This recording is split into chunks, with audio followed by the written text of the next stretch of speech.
All right. So we're going to start this session where we began the session last time, where Nasik did the introduction, and we were concentrating on this last portion of the third chapter of the Genesis narrative. And Adam called his wife named Eve because she was the mother of all living. Unto Adam also and to his wife did the Lord God make coats of skins and clothe them. Very important. And the Lord God said, behold, the man is become as one of us to know good and evil. Mhm. And now, lest he put forth his hand and take also of the tree of life and eat, live. Do one more time for you smell. Let me check it. Hold on, let me mute this call, please. Okay.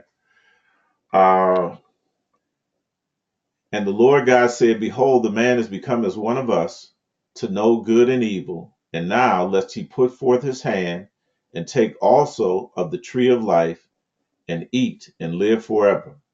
Therefore, the Lord God sent him forth from the Garden of Eden to till the ground from whence he was taken. So he drove out the man, and he placed at the east of the Garden of Eden cherubim, cherubim, and a flaming sword which turned every way to keep the way of the tree of life. So remember yesterday we spoke and we did a little experiment just to get us to organize our thoughts. And we said, let's put the terms good and evil up. And under the heading of good, we're going to put the dominant traits and characteristics of melanin. The dominant traits and characteristics of melanin. And under evil, we're going to put the recessive traits of melanin. And for some time now, we've been clarifying the dominant traits of melanin and how it manifests into, and when we talk about melanin, we're talking about dark energy and dark matter, dark energy and dark matter. And we have been uh, getting an overstanding and an understanding of how it manifests in nature, dark energy and dark matter, and how it manifests within our biochemistry in terms of these trees of life that are found both in within our biochemistry as neurons, the different types of neurons, the melanocyte being one of the types of neurons that look like trees. All right. And so we want to take it now from the molecular level and understand this word cherubim, cherubim, because it's going to talk about melanin. It's going to talk about the manifestation of dark matter and dark energy and how it manifests in us, even when we were in an unconscious state, even as we were in the sleep state. And this has gone widely unrecognized because we were unconscious and because we were asleep. So I want to start in our talk about cherubims. I want to start with a quote from one of the foremost Jewish scholars, all right, on melanin. Now, we understand that we are at the very end of an age, the very end of an era, correct? That's correct. So, we, in our understanding of the New Testament narrative, it says it would be a time where the sheep would be what? Separated from the goats. Right. All right. So um, in that symbolism, we talked about in our and within the context of melanin and how color appears, how melanin appears in color.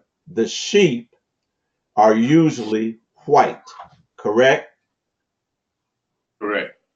That is a characteristic, and it's rare. Remember, Jacob said, "Give me the spotted sheep.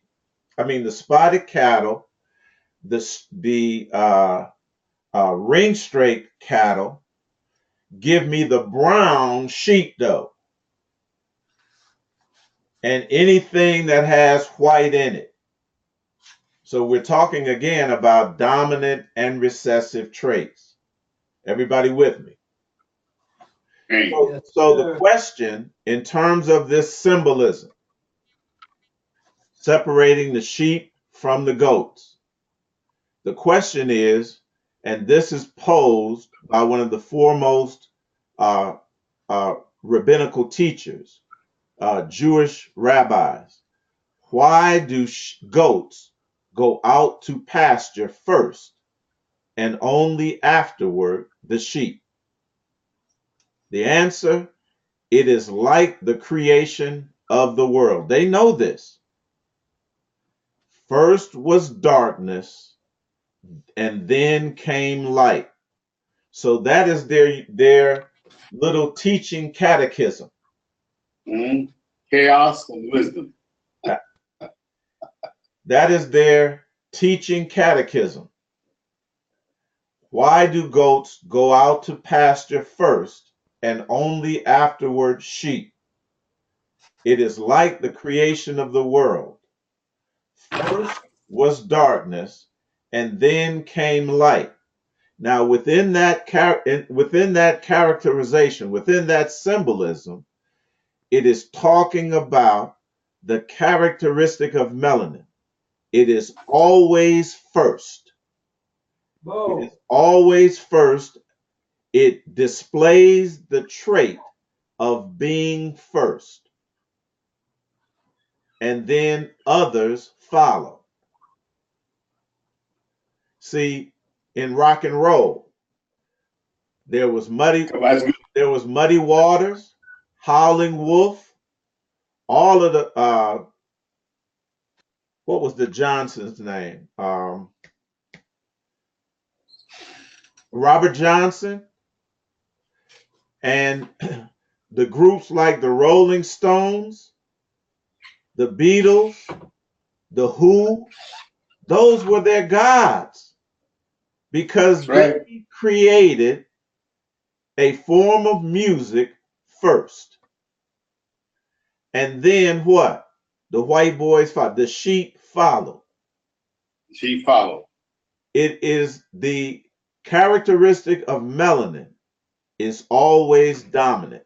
I want to take it away from the scientific, molecular, quanta world and put it up front to us with something that we know, something that we're familiar with.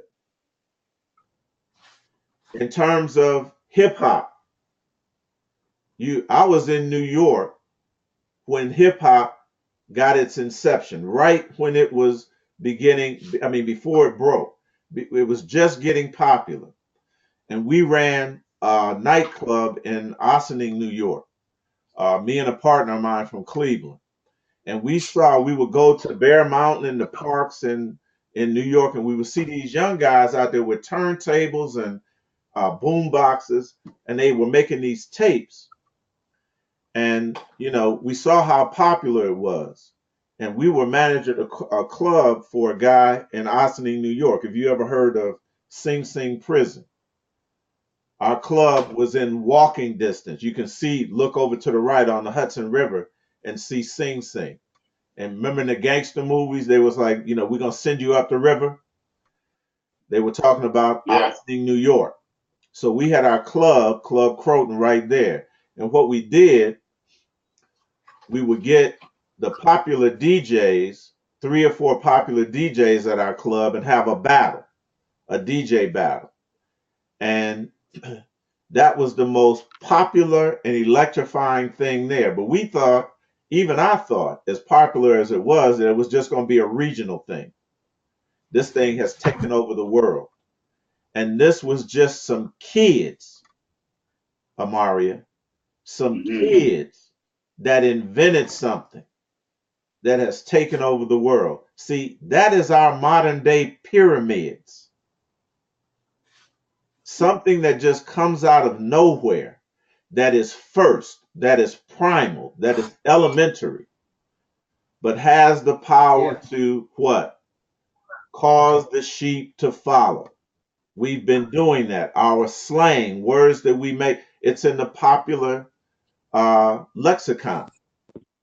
We used to Right. say, I would say I would have something to say about the origin of hip hop, but I don't need to say no, it now. I But I understand that, think but I understand that it came. it comes.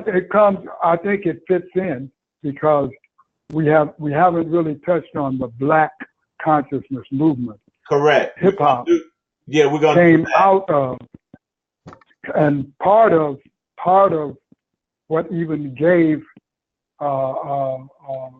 hip hop an opportunity was the focus on what you were saying. Black comes first.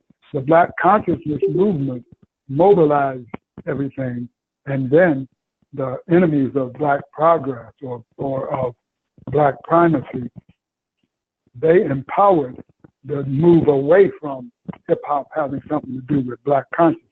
Absolutely. So anyway, so it Absolutely. didn't come out of nowhere. It didn't come out of nowhere. I get that. I get that, brother. It's in the paper.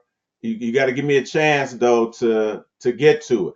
I was just mentioning it in passing. We're gonna do that today. This is the whole purpose of the class. We're gonna get to the roots of it. You didn't hear the conversation prior to getting on, but this is what this class is about. We're gonna get to that. It's all in the paper. And these things we can, in talking about the Cherubim, and who and what they actually were and are and represent. These are, there are individuals who open portals and gateways for movements, who open portals and gateways for movements, and we're going to identify them, and we're going to start here. So my point is that there are this melanin and the power of melanin, the power of dark energy and dark matter as it manifests physically. We saw how it manifests physically in our biochemistry. Now we're going to expand it out to individuals, but we must start at the scriptures. Cherubim, who and what exactly is that? So we're starting at the starting point. Darkness is always first, dominant, and primary. First, dominant, and primary. Rashi, this supposedly eminent Jewish rabbi, explains that goats are usually black. So keep that in mind, that melanin, a symbol for melanin, a symbol for dark matter and dark consciousness, is the goat, is the goat. All right? And keep in mind scapegoat as well, because David touched on that aspect of the scapegoat. And we're gonna really get into that. But another aspect is the goats. Goats are usually black, and sheep, of course, are white. Thus, the goats which push ahead to be first. Now, that is describing a characteristic of the goat. Once you understand why farmers like to herd sheep and uh, and not so much goats, because sheep are more docile. Sheep are more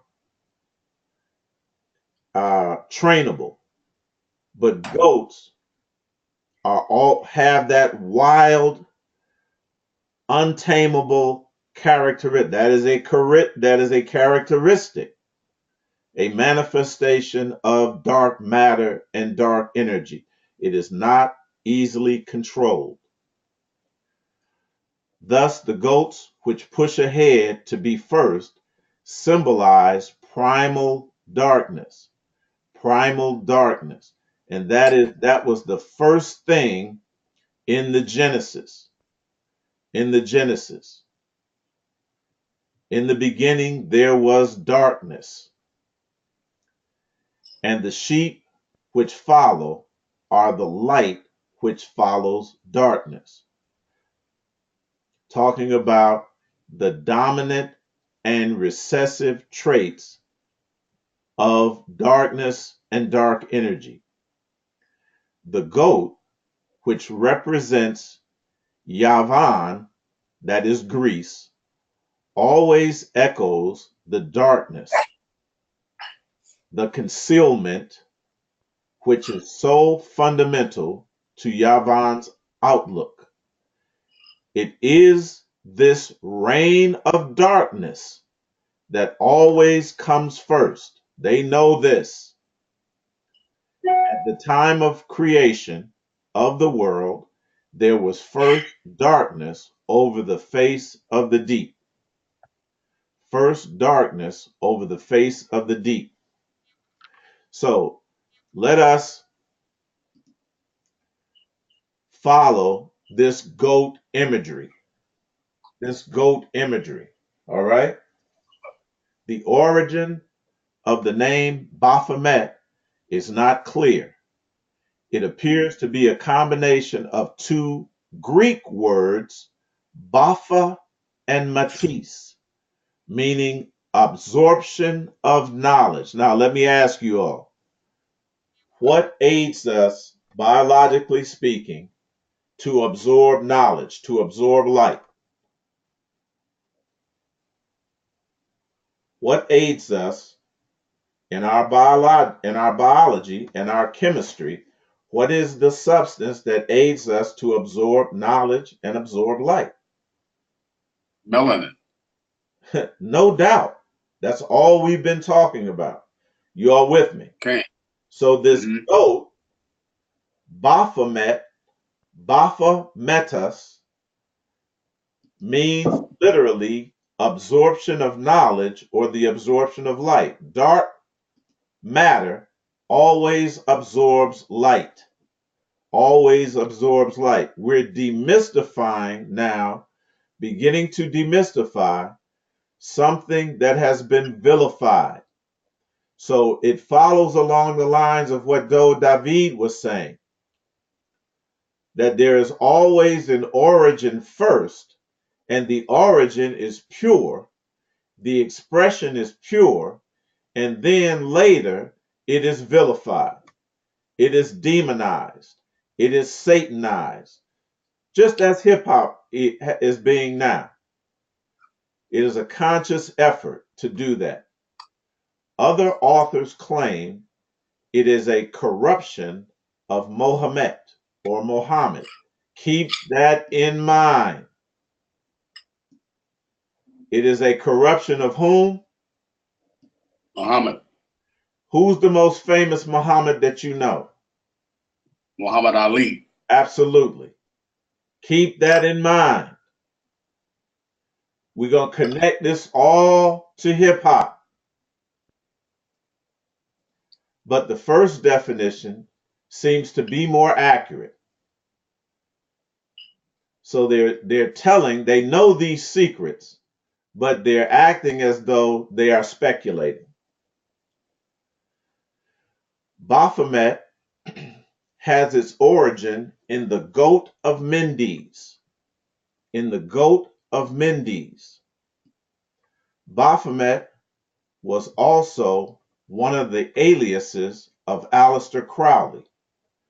Baphomet, now that he was an agent in the vilification and demonization and Satanization, if that's a word, of this term, of this symbol. Remember, they took our symbols and signs and replaced them with their symbols and signs. You all with me? Mm-hmm. Baphomet has also been called the goat of Mendes and the black goat. The black goat. Goat also stands for, in our popular rendition, greatest of all times. What did Muhammad Ali used to say? I'm the greatest of all time. I'm the GOAT. See, this melanin, y'all got to see this. It's no coincidence. It is synchronicity. We can do this stuff, like they say, in our sleep, even though we're not aware of it. We are kicking divine knowledge. Can we see that? See it now. Sure. Let me go back over it. Didn't see it. Saw shit now.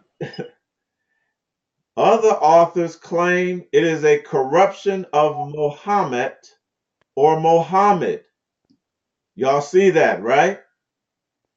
Mm-hmm. Then it's called the black goat.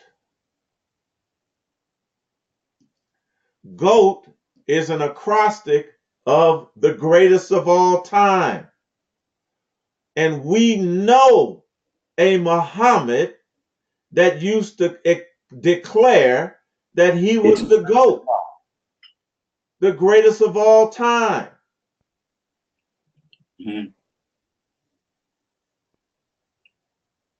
Now, Muhammad Ali represented an energy, an energetic signature that is characteristic of melanin, and that is pan energy. That is pan energy. And the pan energy, does everybody know what pan is? When I say pan energy, do we know what pan? Do we know who and what pan is? We're talking about Peter Pan. Absolutely. And what and Peter Pan was He had magic. well, He had magic. let me stay on track here. Peter Pan Okay. was the young boy, right? Right. That what? Never grew up. Never grew up. Never grew old. And what was the song that was written about Muhammad Ali? Forever Young. Y'all remember? Okay. Mm-hmm. It was written by Bob Dylan as a tribute to the GOAT, to the pan energy. Forever Young. Peter Pan was forever young. And again, Amari, like you said, he demonstrated what?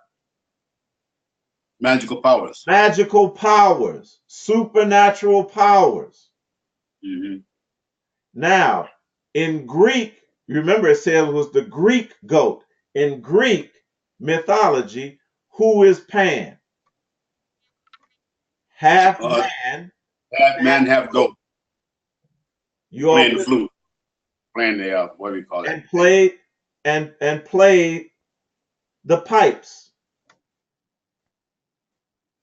Mm-hmm. Y'all with me? Whenever he played it, he had power over people. You said what?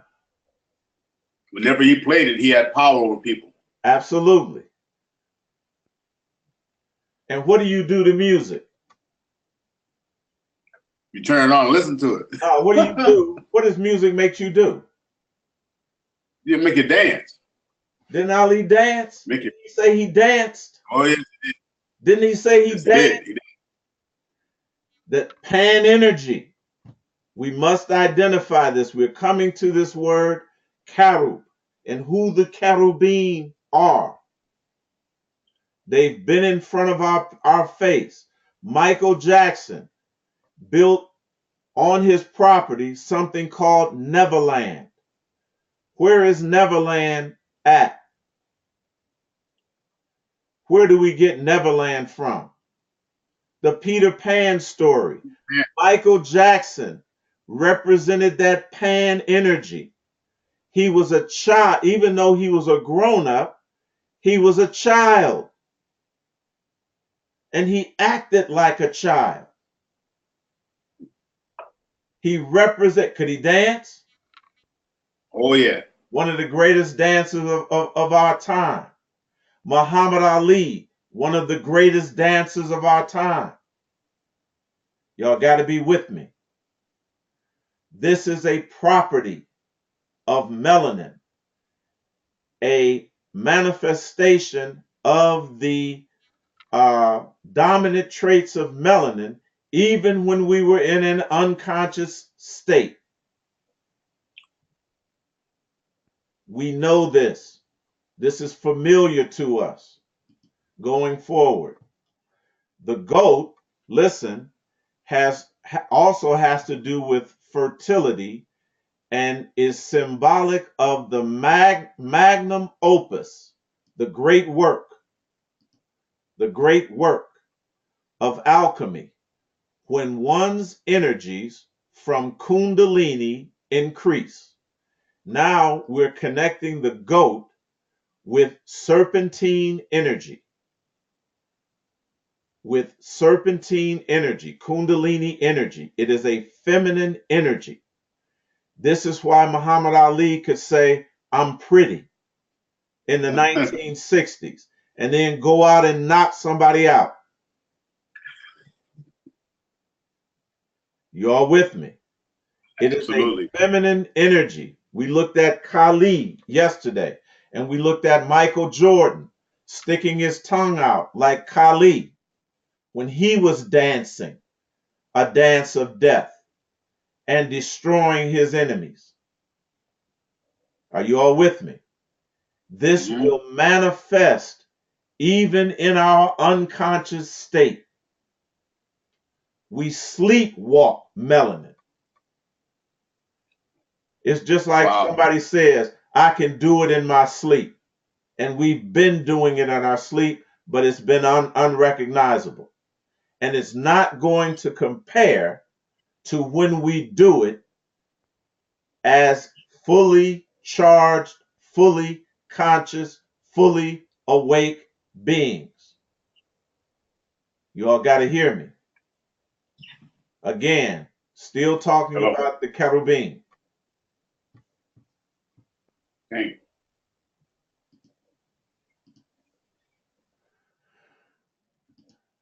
All right, going forward. Spiritual alchemy is of ancient Egypt. Eitai. Yes. Eitai, Goliath said he can't get in with the new setting. All right, well, everyone else, it must be something he's doing out because everyone else got in. So he said something you're doing because everybody else is in.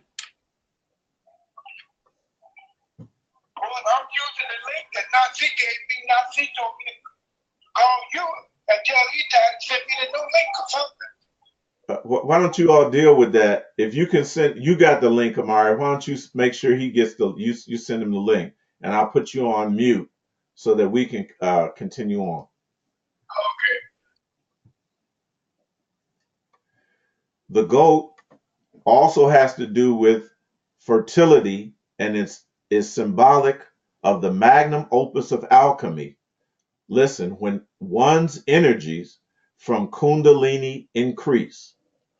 Spiritual alchemy is of ancient Egypt and is the transformation of the human soul into the Godhead. All that is saying is the activating of what we've been talking about, the activation of neuromelanin to what? Activate your divine powers. Does any of this sound evil? Does any of this sound satanic? Does any of this sound demonic? No, not to us, but to our enemies who know that our rise into consciousness and into what is referred to as the Godhead or our divine identity and powers means the fall of the simulated reality. The rise of Jacob means the fall of Esau. So it's not demonic to us, not satanic to us, not villainous to us, but to the ones who know that they are in disintegration as we speak, that their world is losing integrity as our world is gaining integrity through the rise of our consciousness and our conscious abilities. It is demonic. It is satanic. It is terrifying. And they've convinced us that our stuff, they've convinced us that our stuff is taboo, that our stuff is evil, that our activated characteristics should somehow be feared. And by and large, we've accepted this. The most famous historical account of Baphomet began with the Knights Templar. The Baphomet at the time of the Templars was to believe to be an idol. I like how they put it.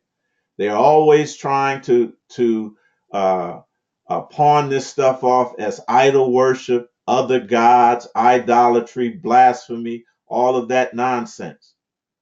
But he didn't even want to say it. Was believed to be an idol. They know it wasn't an idol. They know it was a symbolic representation, just as he was explaining in the 2 paragraphs before, that it was a symbol and a powerful symbol represented by a human skull, a stuffed human head, or a metal or wooden head with curly black hair, or sometimes a black cat. Wasn't no idol. It was a brother. It was one of our ancestors. It was representation of our ancestors who was fully charged and fully conscious. The idol was said to be worshipped by the Knights Templar in their latter days as a source of fertility and wealth. The Knights Templars, also known as the Poor Knights of Christ, was founded in the year 1118 by Hugh de Payens of Champagne, France. A little bit of history. The order began with the 9 or 11 men, divine numbers, 9 and 11. And 11 is key. We're going to see that 11 is key because it refers to the hidden Sephiroth, the hidden Sephiroth, the 11th Sephiroth, which is Da'ath, which leads to our divine powers, the divine power, the portal or the gateway to our divine powers. Muhammad Ali opened up a gateway. He opened up several. He opened up several to our divine powers, and he demonstrated it as well. The order began with the 9 or 11 men who were sent to the Holy Land to dig beneath the Temple of Solomon for several European families of wealth who had claim to certain artifacts buried there before it was destroyed in 70 CE. Now they are stealing another account of our ancestors. I want you all to keep that in mind, that they went to Jerusalem, to the Temple of Solomon, to dig there. And we're going to return back to that. Actually, we covered it already, but you probably don't remember it. But this is all allegory. The other took an oath of the order rather took an oath of asceticism, celibacy, devotion to the Catholic Church, and poverty. They were forbidden ownership of any personal property. Any wealth accrued by the order was to be shared in common. When excavating beneath the temple, the knights discovered gold and ancient relics, and also many scrolls. Shortly thereafter, magnificent cathedrals and other buildings sprung up all over Europe. We're going to go to the temple builders, the architects, the divine masons, the establishers of civilizations. They came in contact with this great knowledge from the scrolls, from the relics, from the artifacts. And all of a sudden, magnificent cathedrals and other buildings sprung up all over Europe.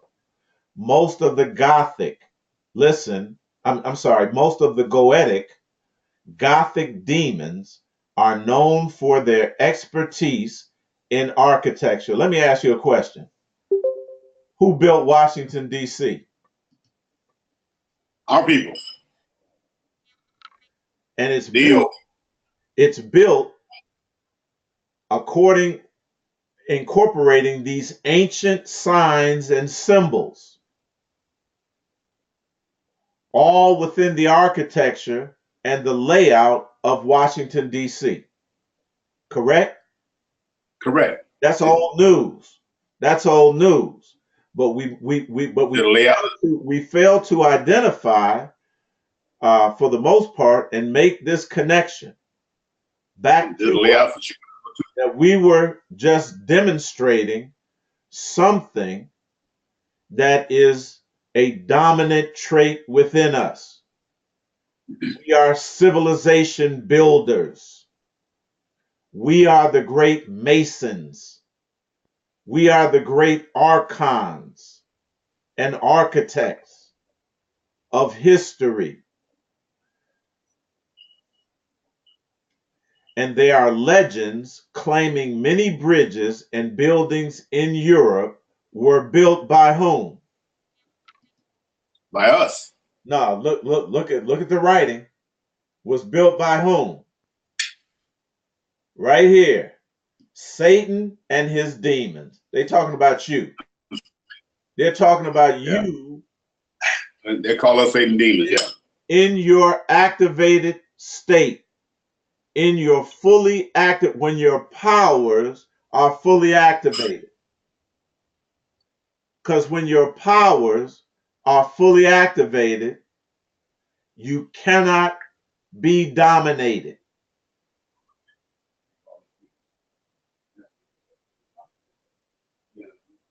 We are unconquerable, unassailable. The quote unquote gods of this dimension.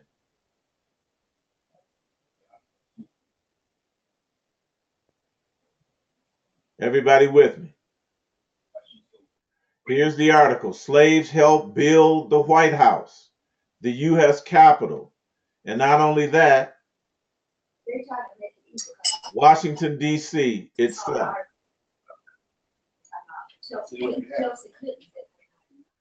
So again, we see not our signs. Why? Because they've replaced our signs and symbols with their signs and symbols. They've appropriated our knowledge, misappropriated it, vilified it, demonized it, satanized it, and for years, for centuries, we've been afraid to touch it, to look at it, to examine it, let alone identify ourselves with it.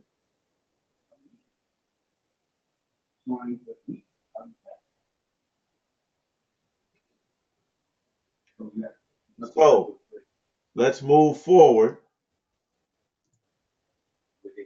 and identify this Karu. All movements begin with people. All movements begin with people, and not just with people, with great people. One of the things that were destroyed, and we're going to begin this right here, just as a common something that we're familiar with and we can touch at the same time and have a common understanding. One of the things that was destroyed in the process, the traumatic process, the brutal process of the slave experience in the Americas was the destruction of the protective male image. The first thing that they had to do was to destroy. I'm sorry. Go ahead. The first thing that they had to do was to destroy the protective male image. And we saw that very clearly and detailed in all of its ghastly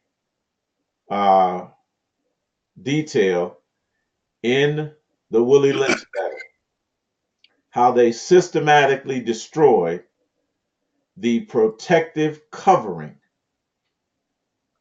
The protective covering. And the protective covering of every cell in your body is melanin in its dominant expression. So they were doing surgery on the spiritual or energetic origin by first starting with the protective covering.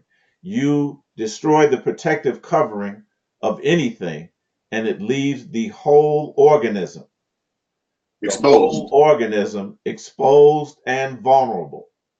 Mm-hmm. This is what happened. This is alchemy. This is alchemy.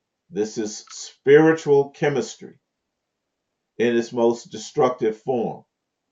So, by her being left alone and unprotected, the male image destroyed, the protective male covering destroyed, the ordeal caused her to move from her psychologically dependent state to a frozen independent state.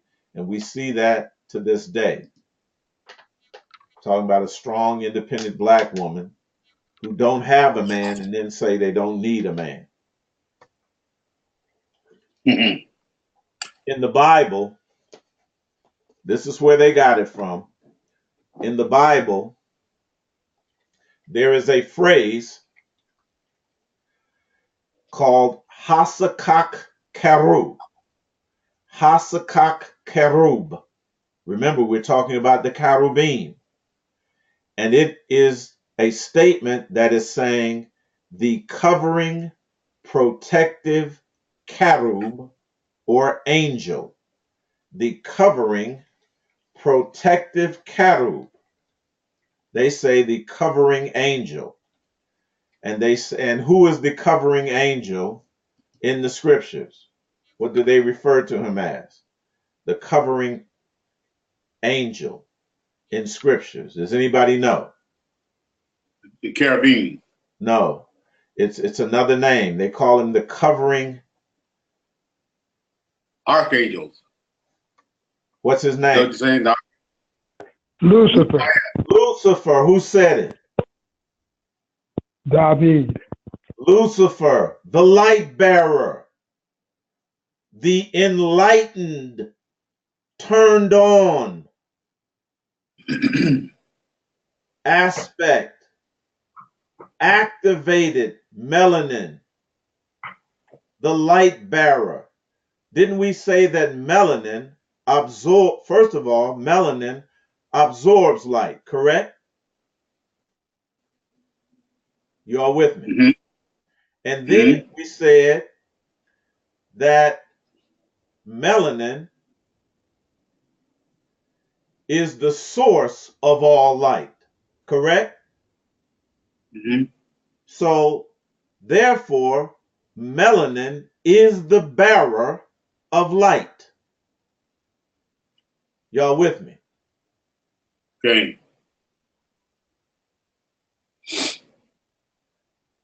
That word Lucifer is correct because that's what the scriptures say.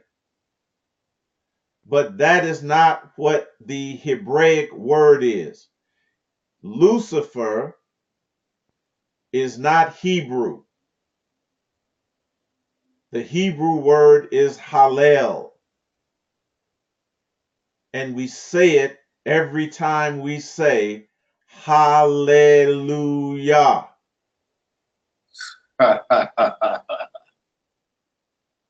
But in duality, for years we've separated this in our mind and was scared to look at it because someone said that your inherent divine powers are demonic, that they are satanic. And they even credit Satan and his demons for your expertise and at being a master mason. And it's oppressive. And it helps you see what and understand why they don't teach the male in the school system the way they should. I mean, you got to see that. Let's go to. And they make you feel like you're doing something wrong when you do something good or above. Now, David, we're going to get back now to what you correctly stated. What you correctly stated. And we're going to trace, we're going to outline first this and take a broad look at the Black consciousness movement. And we're going to do it, we're going to allow John Henry Clark to do it. All right? The great John Henry Clark. Historian. Absolutely. We're going to allow him to do it. And because he wrote the intro to Michael Bradley's book, The Iceman Inheritance. And when I read it, I was like, man, this is so brilliant what John Henry Clark wrote. And it bears noting that John Henry Clark was not very impressed with the scholarship and the academic expertise of Michael Bradley's book, but he knew the only reason that he wrote the intro, that he knew Bradley was on to something, even though it wasn't, an A plus academic or scholarly effort.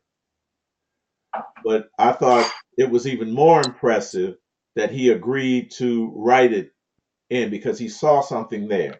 And this was excellent. So I took an excerpt from it so that we can take, again, a broad look and give a sort of historical context to where we're going. Forced labor was widely used in England. This system was transferred to the colonies and used to justify a form that was visited upon red. Now, when they say red, we should say copper. We should say copper. Was not red, because we're talking about melanin here, an expression of melanin, and they want to keep it in terms of Esau. But we historically correct, it is copper and white men. It was decreed, quote, that the apprentice must serve 7 years and take his floggings as his master saw fit. Now they get this from the Bible now. The hired servant must carry out his contract for his term of service. Convicts of state, often including political offenders, were slaves of the state and sometimes sold to private owners overseas. The colonists claimed those rights over some of their fellow white countrymen. A large class of redemptioners had agreed that their service should be sold for a brief term of year as and subject to the same penalties of branding, whipping, and mutilation of African slaves.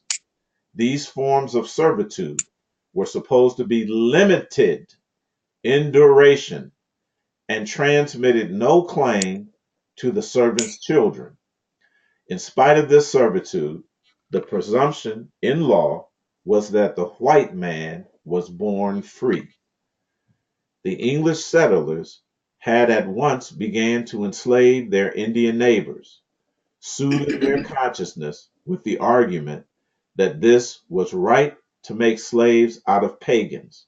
Again, this vilification of our power and connection to divinity. In large numbers, the Indians fled or died in captivity, leaving few of their descendants in bondage. The virgin soil of the New English settlements continued to need more labor. This led to a fierce search for white labor that subsequently led uh, to a search for black labor. See, those indigenous Americans that they want to classify as red, and they were actually copper, they were goats. They could not be tamed. So they died in captivity or they fled. All right? Let's not separate our legacy and our ancestors in this way. This is the height of deception. We were here before Columbus. Of We were course. here before Columbus. We're going to get into this later. I'll prove it. This led to a fierce search for white labor that subsequently led to a search for black labor. This is something that most people don't realize, and if they do realize it, it is not expressed. It is not expressed. All right? Let me connect this. American abolitionists both black and white began fighting against the form of racism that had begun to crystallize itself in the embryo of the colony's education system. That goes back to what you were saying, uh, Amaria, filtering down the attitude prevailing in the colonies' churches. During the period of the Founding Fathers, the African American heard promises about democracy, liberty, and justice, and did not know that these promises were not meant for them. Remember, the white man was, even when he was enslaved, it was the presumption in law that he was born free. You are with me. Mm-hmm. They Make that deluded way down. themselves into thinking that they were. But the Africans soon learned that the African was not brought to this country to be treated uh, democratically, and the American promise was not made to him. That was the dilemma during the formative period of this country. It is the basis, it is the basis of its dilemma now. Even to this point, this country was born in racism and it has evolved in racism. Getting to the point. Here we go. In the early years of the 19th century, the system of chattel slavery gave way to the colonial system. Very important. So it's talking about the late 1860s, mid to late 1860s.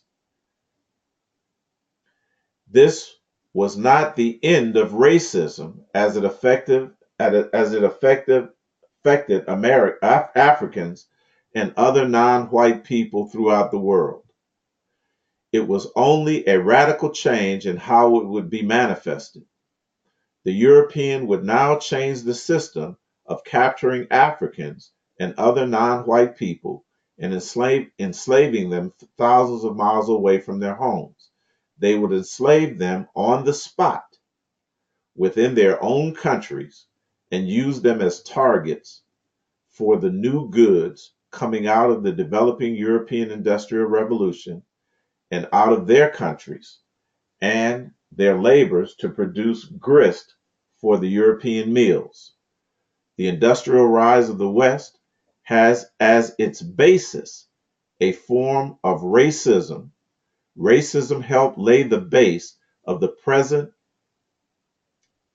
economic system we now call capitalism. We must understand that we are always first and primary in this, but we built our civilizations not like in an entirely different way. In the main, and I'm saying generally speaking, in the main, theoretical racism, as of the 19th century origin in America and in Europe, and the next century was, and yet the 19th century was a century of the great resistance against racism. So now here we go in terms of the greatest resistance. So we can't just look at this in terms of politics. We have to look at it in terms of it's the energetic basis of that resistance. There are individuals, we must understand, that come forth to open portals. There are individuals that come forth at these particular times. Now we're talking about the end of the 19th century. That is the mid to late 18th century. So again, we're talking about this cattle and slavery. One of the great accomplishments of slavery was the destruction, again, of this covering, this protective covering. What the Bible in Ezekiel 28 and 16, and you can look it up and do the research later. We'll go into it in greater detail in a later session. Is called the covering cherub, that is referred to as Lucifer, the light bearer, which is code for a characteristic of melanin. You with me, Amari? Mm-hmm. So the term O Hasakak Kerub, O protective or defending angel, is described as the divine Ka, as believed to be a guardian or protector. The divine Ka is dark energy, dark matter, which is responsible for every energetic movement that we have experienced since slavery. This divine energy and the return or the resurrection or the reestablishment of this covering or defending or protective energetic principle has been responsible for every movement on this planet. We've been trained to politicize it, but we just read that the political we were never going to be included in to the economic system, into the political system, into the social system, none of that, into the cultural system. So we had to do it on our own, outside of those systems. And the trick has been to look for our deliverers to arise from a social setting, a political setting, a religious setting, or a cultural setting. But this energy bypasses all of that.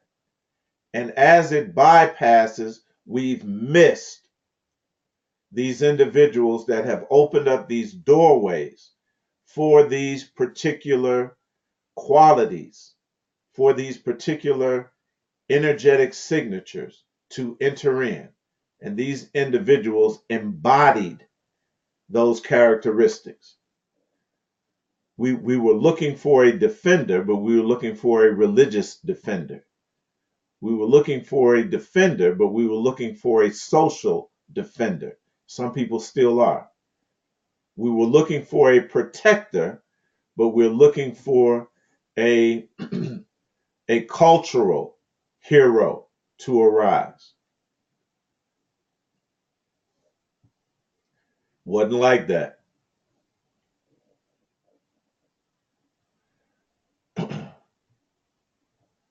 So, around the time of the end of slavery, this individual manifests.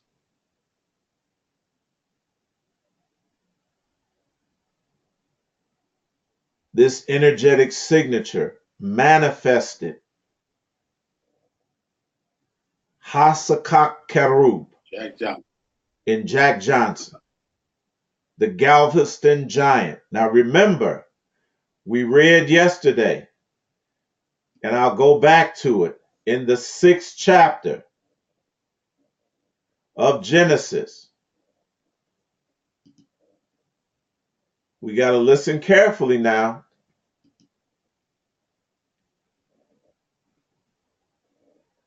First 6 chapters, there were giants in the earth in those days. And also after that, when the sons of God came into the daughters of men, and they bare children to them, the same, listen, Amaria, became mighty men which were of old, men of renown. They were famous, world famous. Y'all got to hear me. Mm-hmm. We've been fooled. We've been waiting for a deliverer in the flesh to appear under a social context, under a religious context, especially under a religious context, or under a physical context. I'm sorry, a political context. And we've totally missed, totally ignored the individuals that would fit the mold. Because we said, surely it couldn't be sports. Surely it couldn't be entertainment.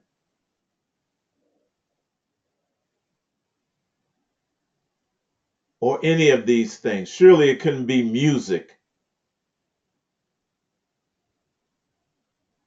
But these are our greatest accomplishments. These are world-renowned individuals. And we didn't know that we could tap into this energy because they opened portals and came through and demonstrated on a world stage the dominant characteristics of melanin in an unconscious state, in a sleepwalking state, and still garnered the attention of the entire planet.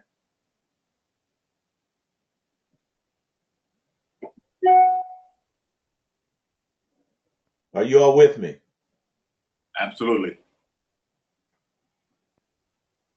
Jack Johnson, the Galveston giant, he was a modern day giant that Genesis 6:6 talks about specifically.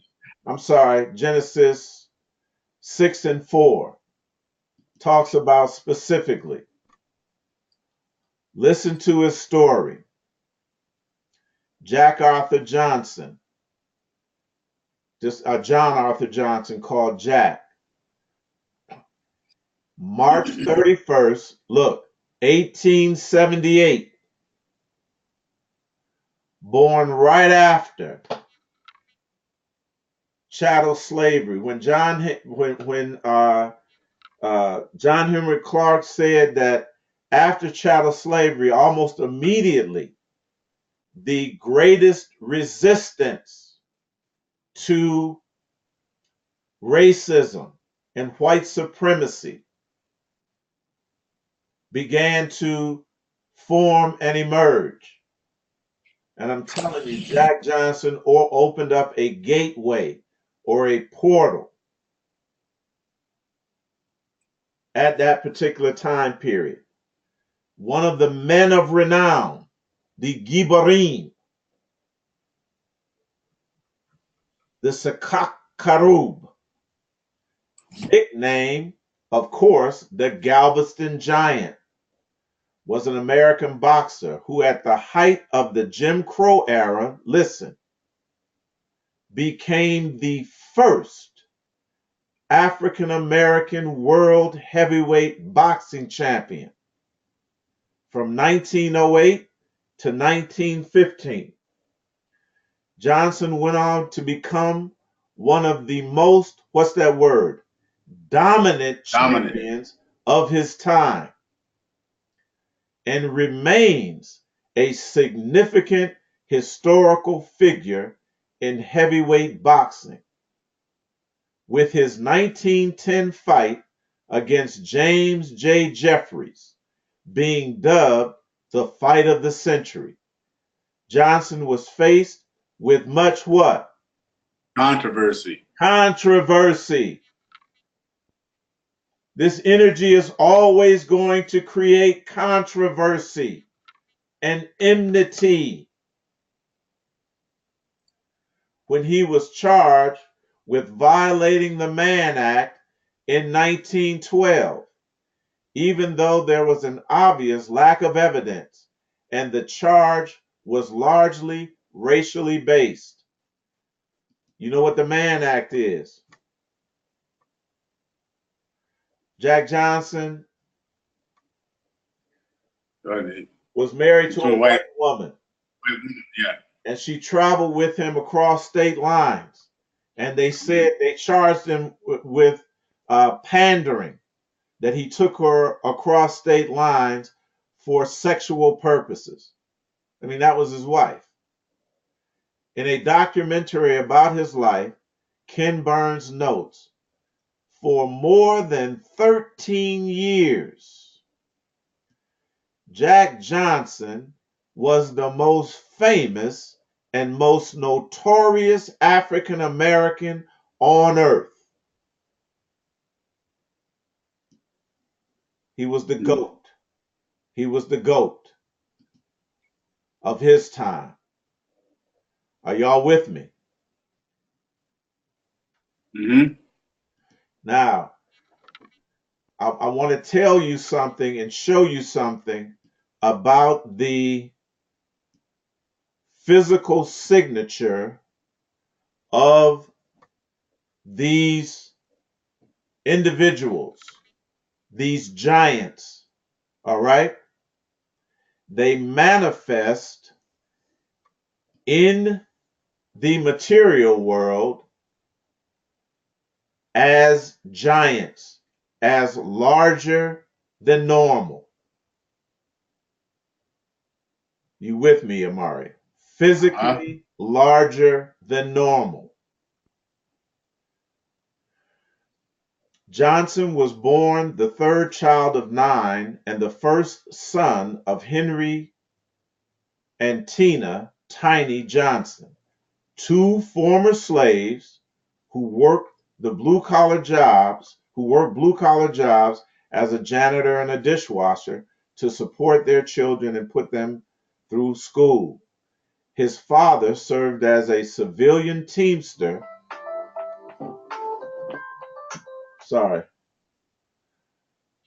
A civilian teamster of the Union's 38 Colored Infantry and was a role model for his son.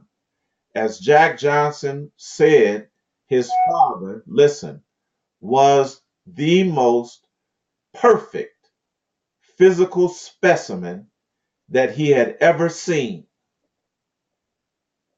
Although his father was only 5'5" and left with an atrophied right leg from his service in the war. And you know his mother was tiny. I got an Aunt Tina, and she's about 5'2". We call her Auntie Teeny. She's about 5'2". And Jack Johnson was over 6'1". He was a giant of his time. And he grew up, if you read his story, it is very similar to Muhammad Ali's.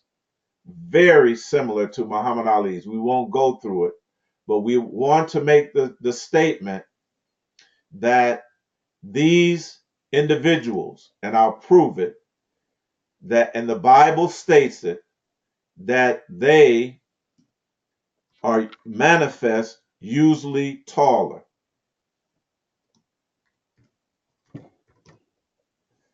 I'll show you in the scriptures.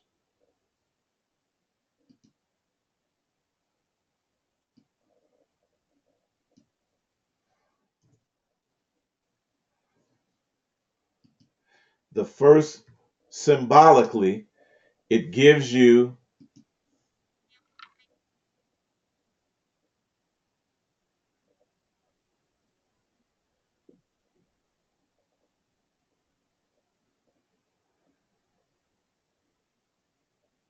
the signature. Hold on.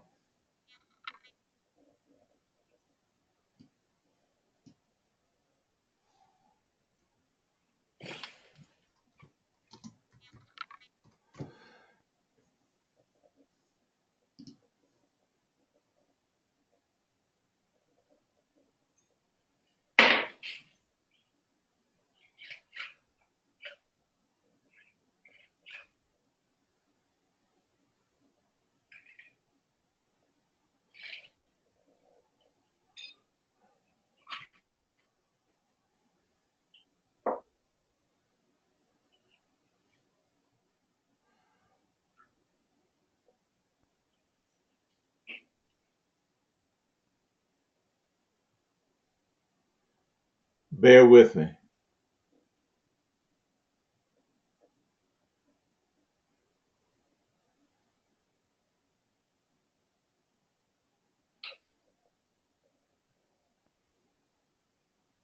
Now remember, in the scriptures,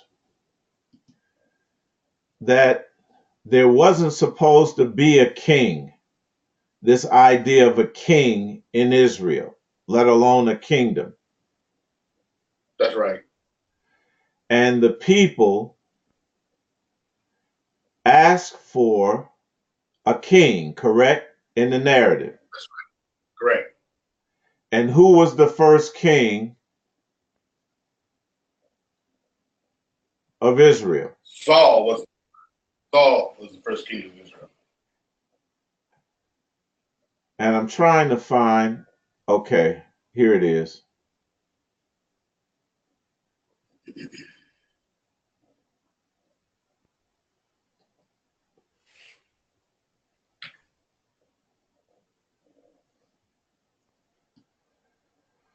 I gotta stand up a minute. It's hot in this room. It's hot in that chair. Okay.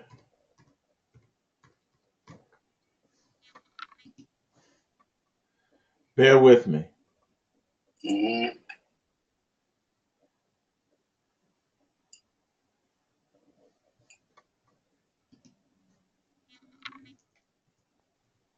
Bear as in what? Never mind. I was just joking with you.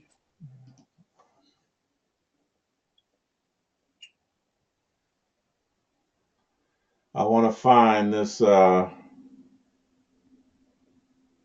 Okay, here it is. It's in Samuel, 1 Samuel, the 9th chapter. And it's going to describe a particular quality about Saul that is carried forth from Genesis, the 6th chapter, 4th verse, about these giants. So they ask,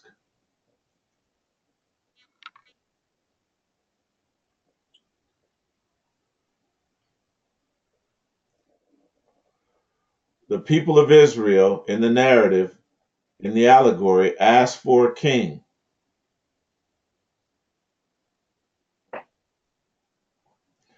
And Samuel went to find who the Lord told him and designated him to find.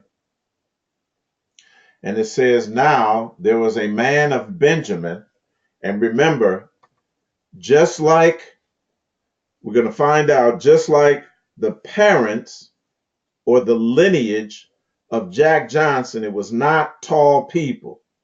He said his father was a perfect specimen, the most perfect physical specimen that he had ever seen. He was only 5'5" though. And his mother, they called her Tiny, right? Mm-hmm. Now there was a man of Benjamin, reading from 1 Samuel 9:1, beginning there, whose name was Kish, the son of Abiel. Now that word is, that name, Abiel, is going to connect it again to the serpent, Ab or Ob, we're going to find out, connects it to the serpent. The son of Zeror, which is connected to the word seed. The son of Bekorat, the son of Aphia, again, APH, OPH, connecting it with the serpent. A Benjamite, a mighty man of power. Now I'm going to go down to here, and it's going to describe the tribe of Benjamin in verse 21. And Saul answered and said, Am not I a Benjamite, the smallest of the tribe of Israel, and my family the least of all families of the tribe of Benjamin?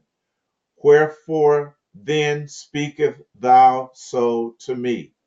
But he was described as this, and he had a son whose name was Saul, a choice young man and a goodly, and there was not among the children of Israel a goodlier person than he. From his shoulders upward, he was higher than any of the people, meaning he was a giant among the people. Are you all with me? Mm-hmm. This is allegorical symbolism. Allegorical symbolism.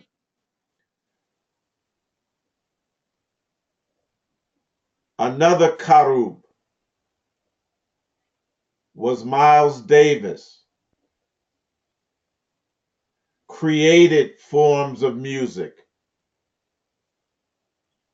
He was also a boxer and also reverenced Jack Johnson and wrote an entire album dedicated to it called Jack Johnson. Are you all with me? Mm-hmm. He recognized the same energy that was flowing through him as what? A trumpet player. The Right. Bible has that symbolism in it too. At the last trump. Y'all with me? For the trumpet Mm-hmm. will sound. Y'all, the trumpet has already sounded, and no one has picked it up and done anything greater. It will not happen in our lifetime.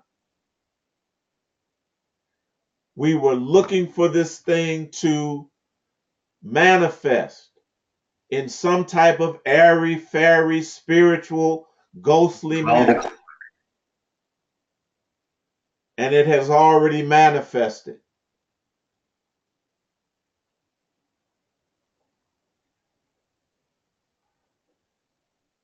Now let's go back in history to talk about these great cherubim. In a woodcut above, first we find the Assyrian Hercules. That is Nimrod who? The giant. The giant. Look at this picture where he's holding a lion like Jesus is portrayed holding the lamb. Same symbolism. And that is about correct anatomically. That is about the correct scale. He's got a lion and he's holding it like a puppy. Are you all with me? Uh-huh. This is symbolism. Symbolism that when we woke up, we were supposed to be able to follow. As he is called in the Septuagint version of Genesis. Listen, without club, spear, or weapons of any kind, attacking a bull. That's what boxers do. they defend with what? Without weapons. Y'all gotta get with me. This is too simple and in our face, but we've been looking for something somewhere else. This is the archetype. This is the blueprint. This is how it manifests.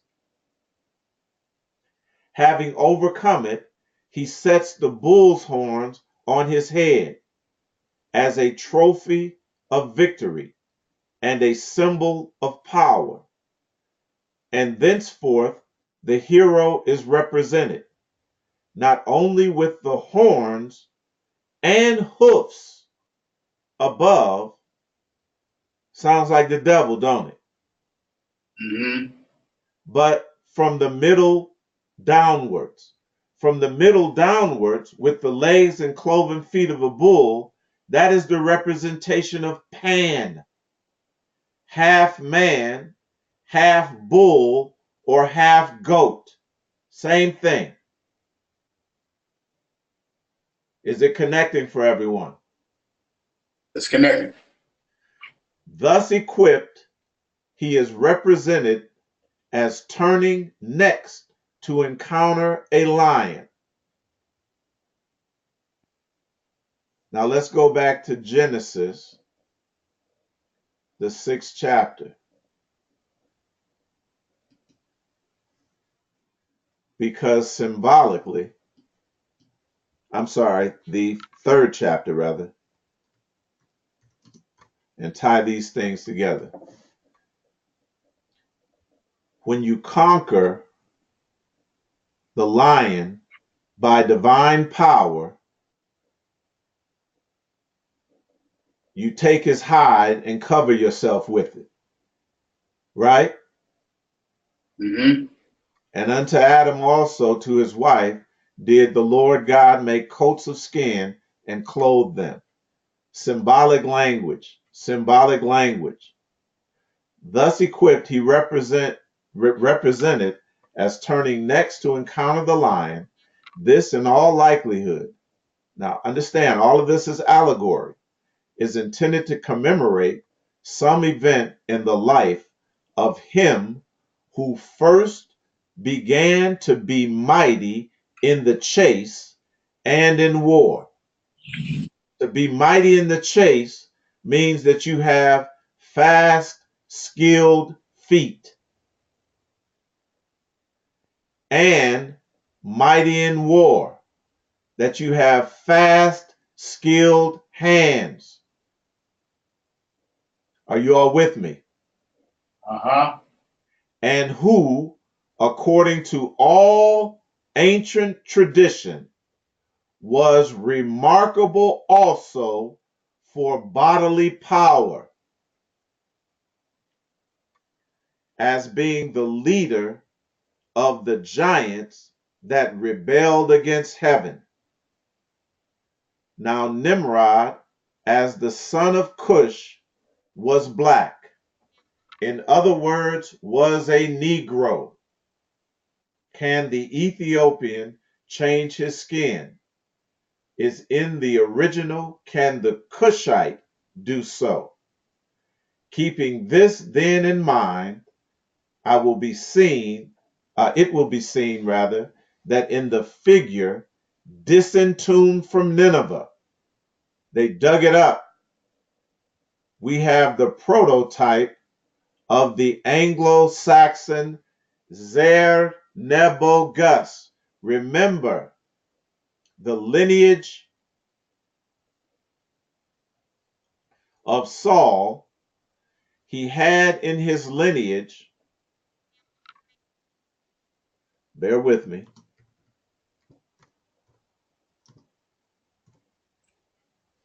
Zer-Nebo-Gus. Zer means seed, Zerah. That he had in his lineage, he was the son of Zeror. The son of Zeror. Making the connections now, hidden in the language. That he was Zer-Nebo-Gus, the seed of the prophet Cush. The seed of the prophet Cush, and the real original of the black adversary of whom?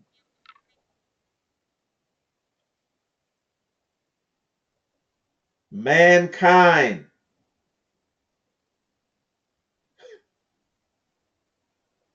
Uh-huh. A kind of man. The horns and the hooves, with horns and hooves.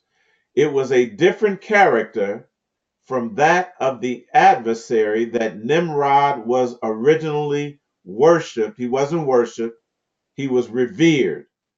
But among a people of what? Of a fair complexion, as Anglo-Saxons, recessive traits, it was inevitable that if worshipped at all, it must generally be simply as an object of fear, falling into place for everyone. Falling into place.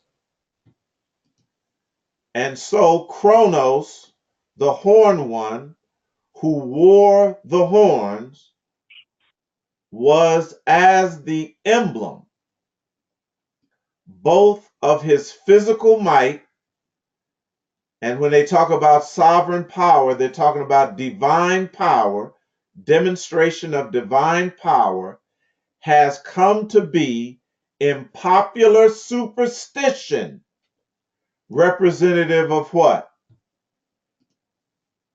Devil. The devil. You all with me? Mm-hmm.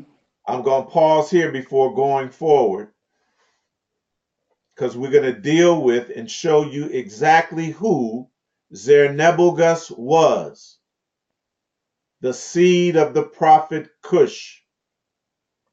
And this is going to lead into hip-hop. It's going to lead into the gateway that leads to what we, from our modern perspective, call hip-hop. Any questions? Any comments? We're going to wait for about 5 or 10 minutes. Is everybody following the session so far? Very, very clear. Very, very, very. When we look at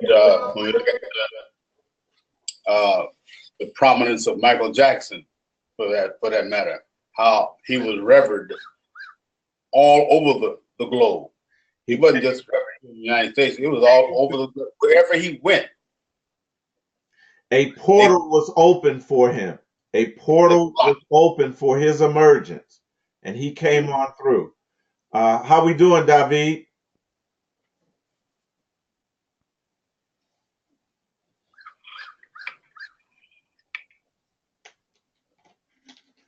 David, you still on?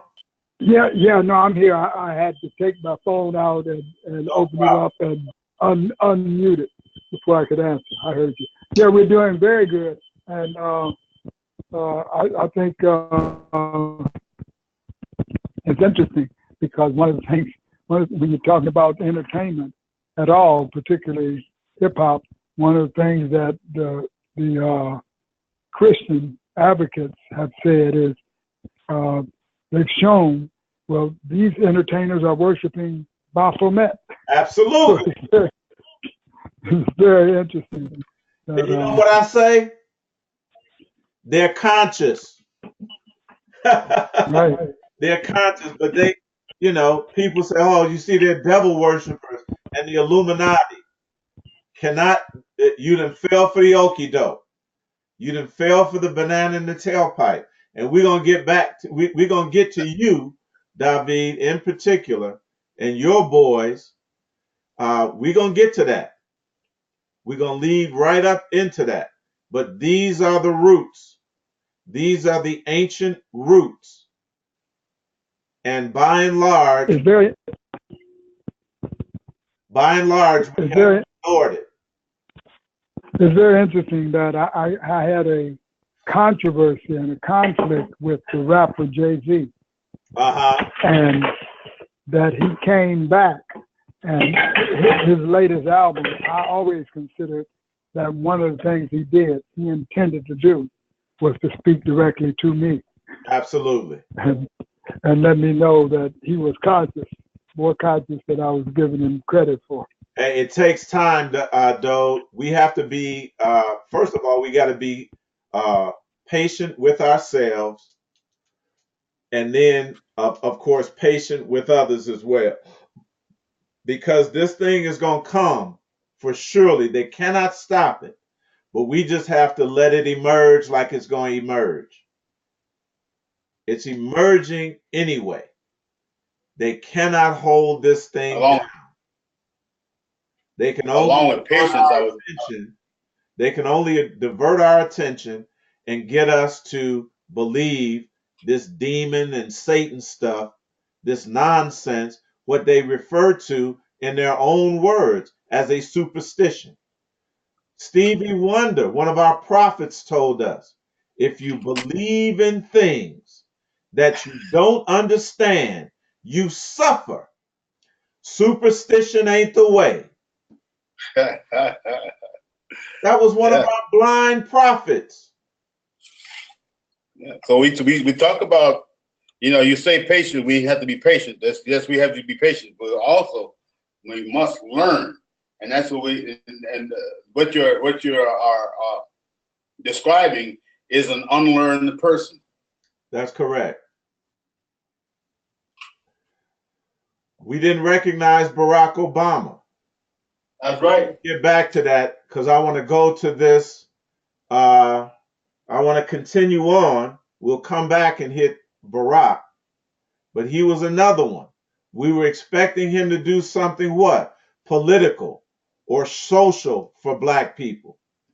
And we ignored the fact that here's somebody that looks like us that has risen to the top seat.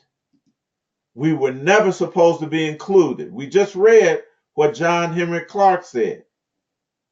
Never supposed to be included amongst the free men. And here, right before this thing is getting ready to wrap up and crash, we look up at the president in the White House and we see ourselves. And most of us didn't know how to act. So, a lot of us. let's study now this Zernebagus. All right? The seed of the prophet Cush.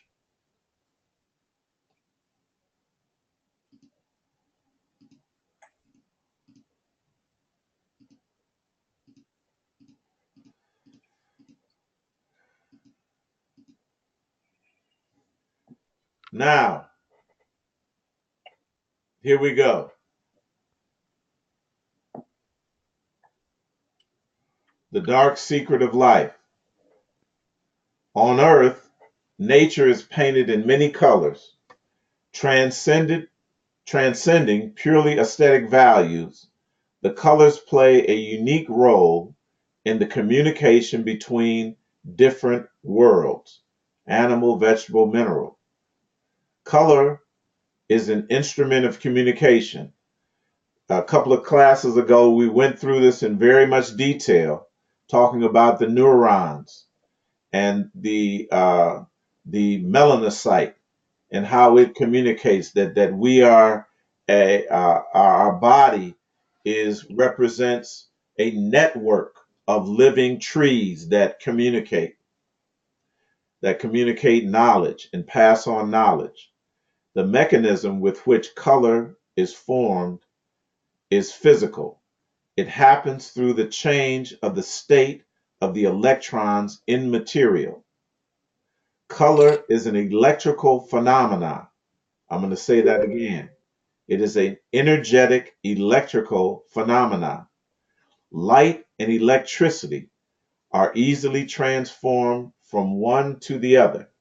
They are two aspects of the same nature, a grating, a prison, or a drop of dew all decompose the light into the colors of the rainbow, and each of these colors corresponds to a frequency of an electromagnetic wave. A body appears white because it reflects all the light. Black, instead, black, instead absorbs it. In sunlight, white seems fresh. Black burns. Black is not therefore a color on par with the others. In fact, it's not a color at all. And here we see the Mercy, a nomadic tribe in Africa's Omo Valley, wearing the horns on their heads. Now they got weapons. He's got an AK-47. But just like Nimrod, they still wear the horns. They still wear the horns as a symbol of power. In a woodcut, first we find the Assyrian Hercules, and there it is again. As he is called in the Septuagint version of the Genesis. Again, without club, without spear, without an AK-47 or any other weapon, attacking the bull. Having overcome it, he sets the bull's horns on his head, same way as the Mercy are demonstrating, putting the bull's horns on their heads. Having overcome it, he sets the bull's horns on his head as a trophy of victory and a symbol of power, and thenceforth the hero is represented, not only with horns and hooves above, but from the middle downwards. So see, Nimrod is represented as the goat, and we see the little goat down here in between them, and also half of the body of the bull, half the body of the goat. Everybody with me? With the cloven feet of the bull of the goat. Thus equipped, he is represented as turning next to encounter the lion. This, in all likelihood, is intended to commemorate some event in the life of him who first began to be mighty in the chase and in the war. Fast hands, fast, powerful hands, fast feet, skilled hands, and who, according to all ancient traditions, was remarkable also for bodily power, as being the leader again of the giants that rebelled against heaven. And Nimrod, as the son of Cush, was black. In other words, was a Negro. All right. And he became known as Zer-Nebogus, the seed of the prophet Cush. The seed of the prophet Cush. Let me ask you a question. Was Muhammad Ali a prophet? And by his own right, yeah, he was a prophet. Well, why do you say that? Why was he a prophet? Because he had a message and he shared it with people, but a lot of folks were able to receive it. Well, no, we're going too religious now. We're going too religious. Well, I don't want to say it like that. Why was Ali a prophet? He could call out his knockouts and what round. He could do something else. If you've ever boxed or fought in your life, you cannot predict if a man is standing up to you with the same type of professional skills that you have to do to name the round you're going to knock him out is supernatural. Okay. If anybody has ever boxed, that is supernatural. when the thing you'll know is when you try for a knockout, the harder you try for a knockout, the more elusive it becomes. Anybody boxed here? I did for a minute. The harder you try for a knockout, you'll know this is true, the more elusive it becomes. Mm-hmm. So what this man did was prophetic. He named the round that he was going to knock guys out in. He was the seed of the prophet Cush. Without weapons, without swords, without spear, doing what? Predicting a knockout. Jack Johnson did the exact same thing. But what Jack Johnson did, he could have knocked guys out, but he carried them. He carried them white boys and made an open display of them. Yes, he did. And knocked them out when he wanted to. He punished them. And at the end of those fights, sometimes they would riot. And they would start burning and lynching people. Why? Because they knew that this signaled the rise of a particular consciousness that they had not seen on this planet since the times of Nimrod, since the times of Cush, since the times of Genesis 6 and 4, when these giants, men of renown, demonstrated this what? Divine power. Divine power. Muhammad Ali, the goat of Mendes, the black goat. Are you all with me? Greatest of all time. Baphomet, referring to Muhammad as well. Is it all fitting together? Mm-hmm. See, we got to take off the blinders. We keep thinking in terms of some religious. But if I say I'm going to knock you out, I'm a prophet and I do it. Let's look at a brief film here on YouTube.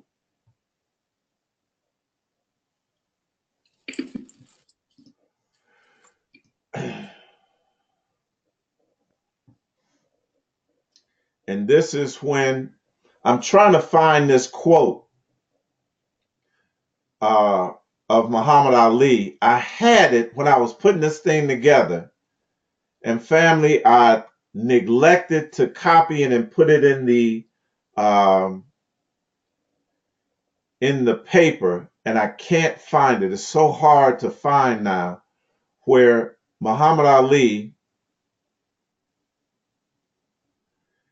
it was a quote where he said that he was a Muslim before the second listing fight, heavyweight champion fight. He was a Muslim before that, and he had changed his name before that. And he said, I purposely did not announce the name change until the second fight because I had to show the people who I was.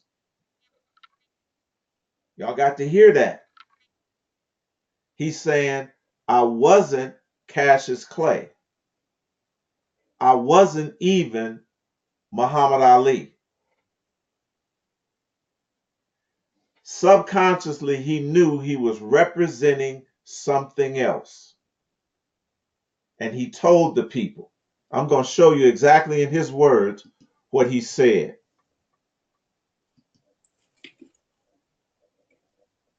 Meet Wallabot DIY. This device shows you an exact image of what's behind your wall. You actually see on your phone screen if it's a metal or wooden stud, a pipe, or wire. You can even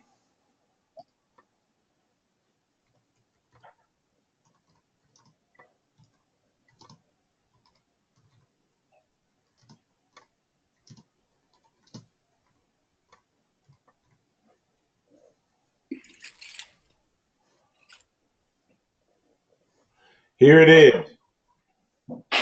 We'll look at a portion of this and listen to what he says. Clay had won the Olympic gold medal in 1960. 4 years later, he challenged Sonny Liston for the heavyweight championship of the world.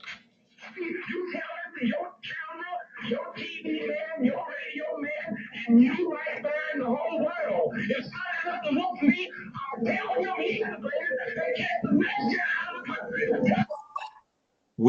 Since Jack Johnson, we've never seen a black man address white folks publicly like this.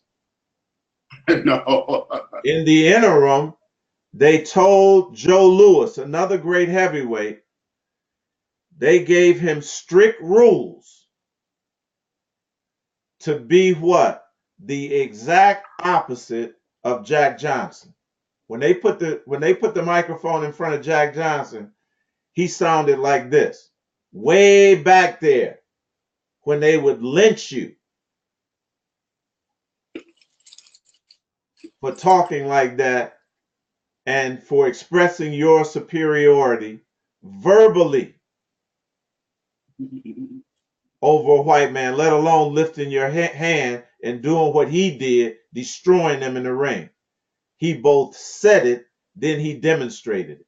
They didn't allow Joe Louis to do it like that. So you see Joe Louis real humble and, keeping to the script. But you cannot hold this down. And Joe Louis did something great as well.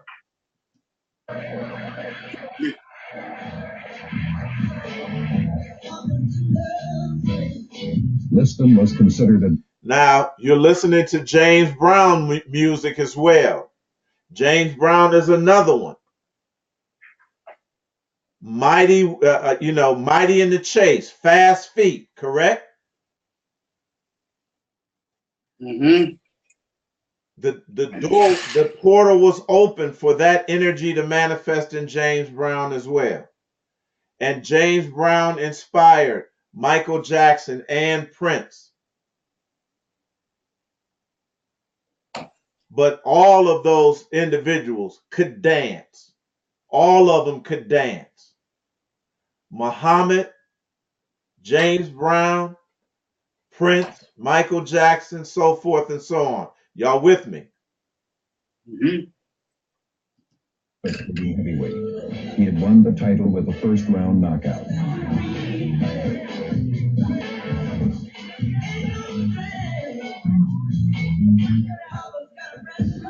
Real, man. I'm real. Man, I don't get hit. I'm the fastest thing on 2 feet, man. What did you just say? Fastest thing on 2 feet. Mighty in war. Mighty in the chase. Mighty in the chase.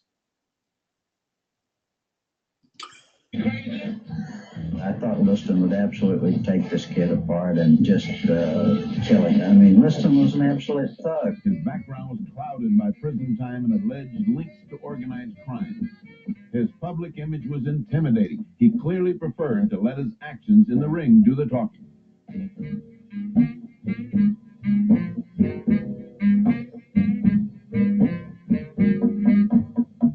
Could you make a serious prediction of how far you think the fight's going to go, Sonny?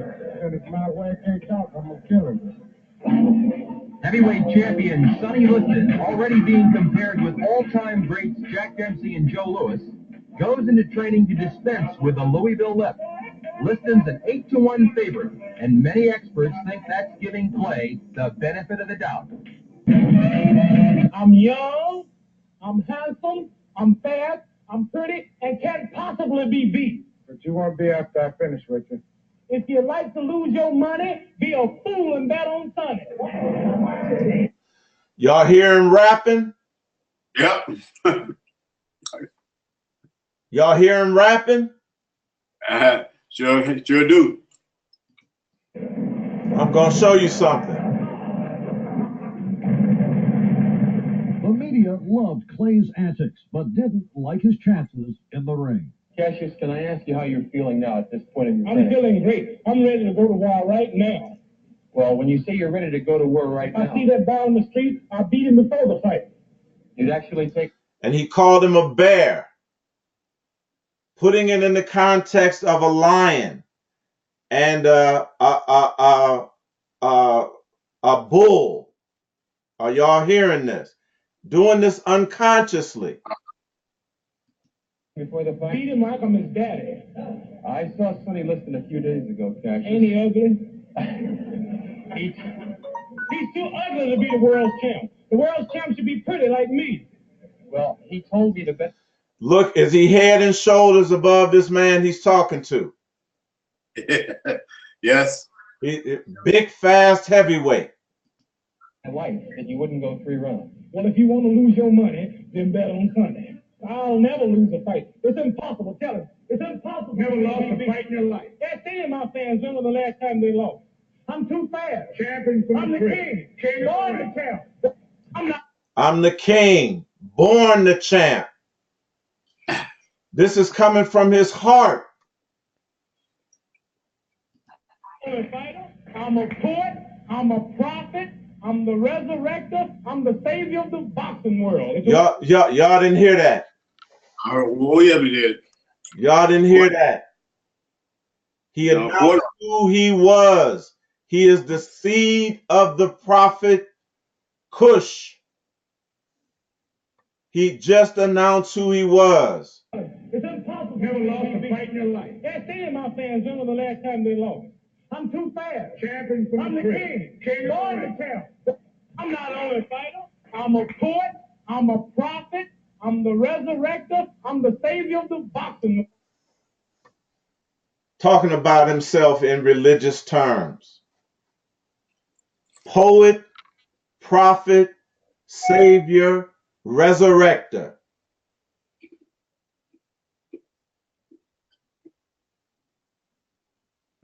We got to hear this now.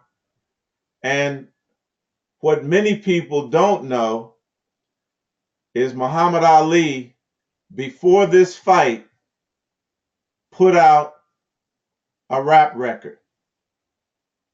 Oh, yeah, I know that's right. I went through that whole thing.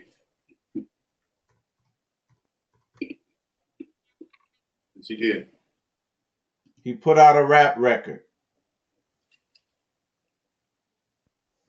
And you know what it was called? I am the greatest.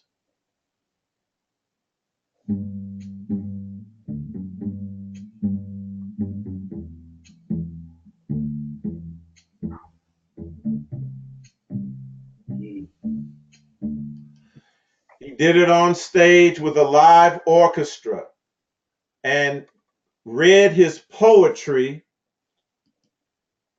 to music, to an orchestra. This opened up the portal for what would follow in that era. Hip hop.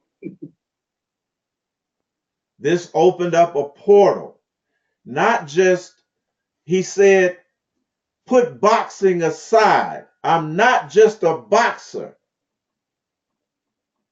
I'm a poet, prophet, savior, and resurrector. This, even in his unconscious state, he could not help but express this energetic quality of dark matter. We have not seen one to rise up in the heavyweight ranks that could even be compared to Muhammad Ali and to do socially.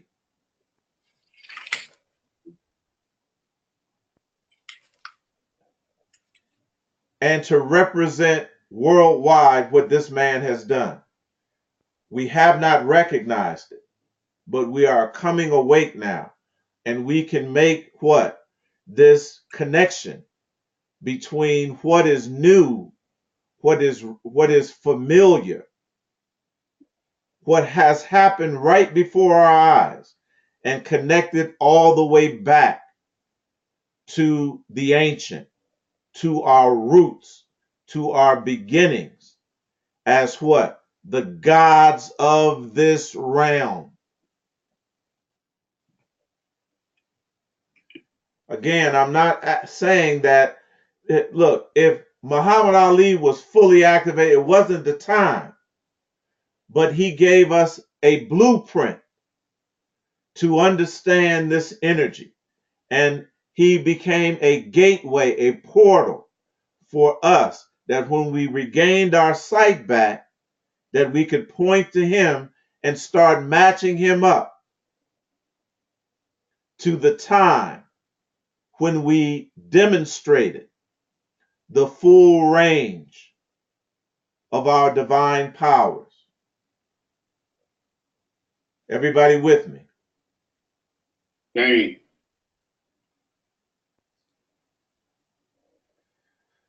So this is all connected now to Baphomet. And we come back. They called them Chronos, right? And Chronos was a Titan.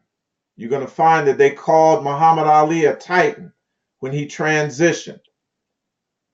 And Chronos was known, David is going to like this, for eating his young. He was known for eating his young because he knew that someday, him being the older, that he would serve his children, his offspring, the younger. Same story, y'all. Same story. And Parliament Funkadelic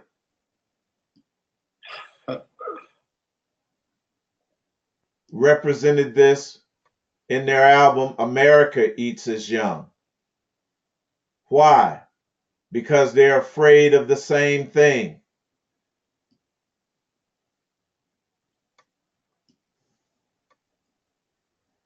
Y'all seeing this? Mm-hmm. These individuals, Parliament Funkadelic, they were inspired by that same energy. They were inspired by that same energy, that same braggadocious energy of Muhammad Ali. And they made an album that was called, a song and an album that was called Let's Take It to the Stage. Y'all remember? Same energy. I want you all to listen to it. Hey, Snoopers. Yeah. Sounds good. Let's take it to the stage, sucker. Have no fear. Get out. Mac Funk is here. Doing it to the max. How's the loop How doing? laughing at you. Let me tighten it up. Get it on.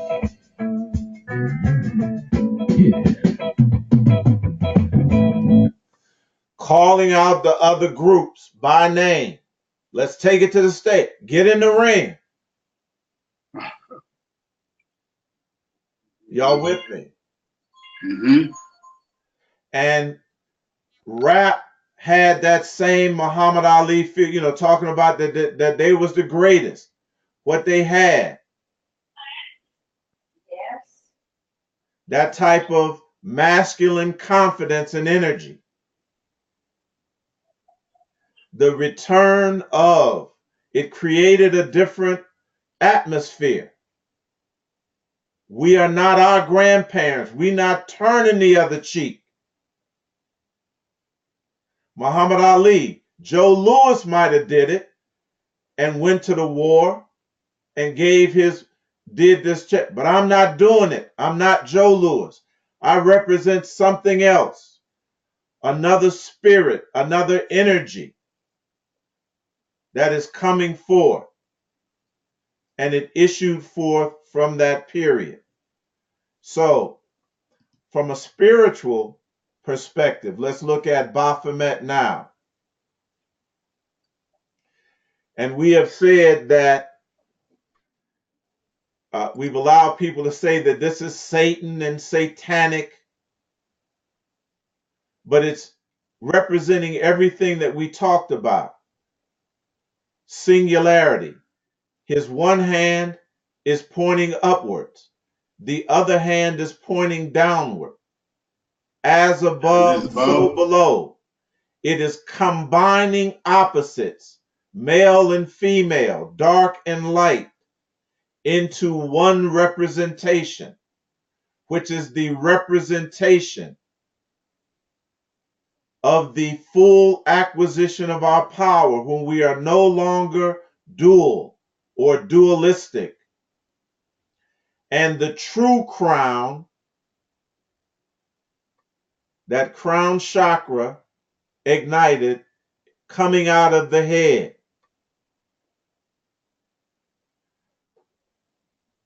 Satanic to our enemies? Yes. Demonic to our enemies? Yes. Something to be feared from our adversary? Of course. Indeed. But nothing to be feared by us, because this is us, representative of us. You ain't gonna grow no goat's head. You already got the goat's head. Hard-headed, independent.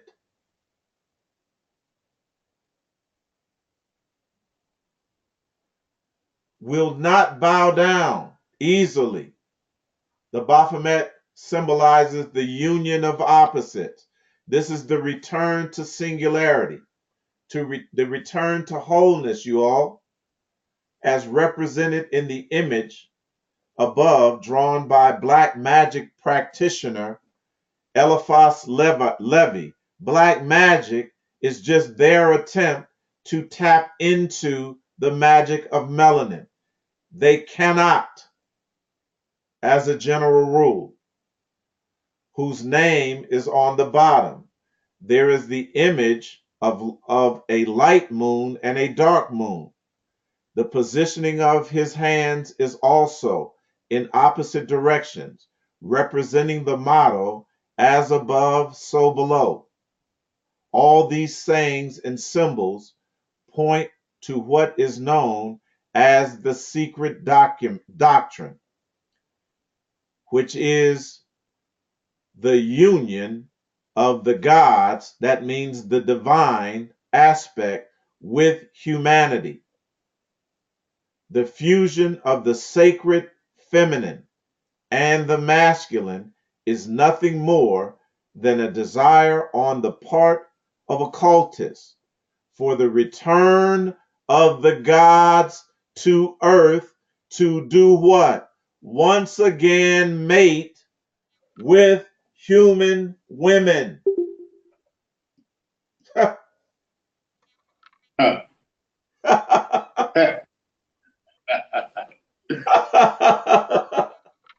Humankind, huh? Absolutely. So they could get some of what we got, just like it happened in Genesis, the 6th chapter, that what we talked about yesterday, prolong their shelf life.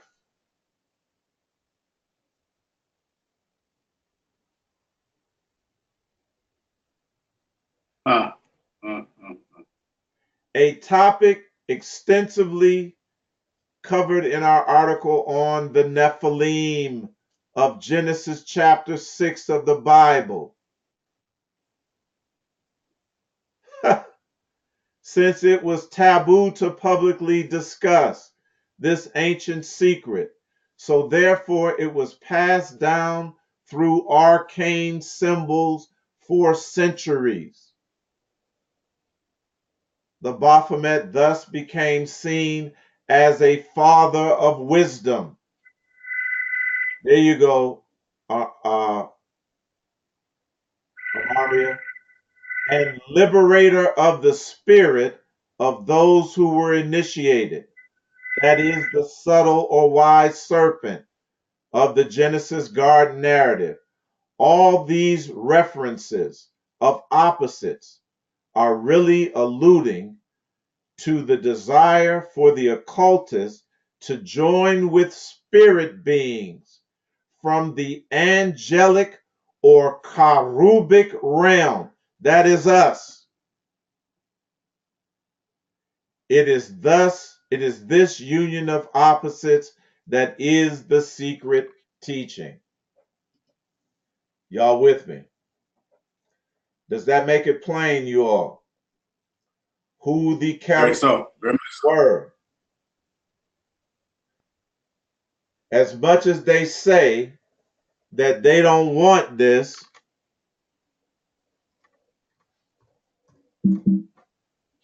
I'm sorry. This leads us back to what we were talking about yesterday. As much as they say they don't want this, they really want it. That is the only way that their existence will have integrity. That if they turn back to black, because this world is turning back to black, to darkness, to the time where the dominant principle and the dominant trait only was the only manifested principle and the only manifested trait in this planet, on this planet, in this realm.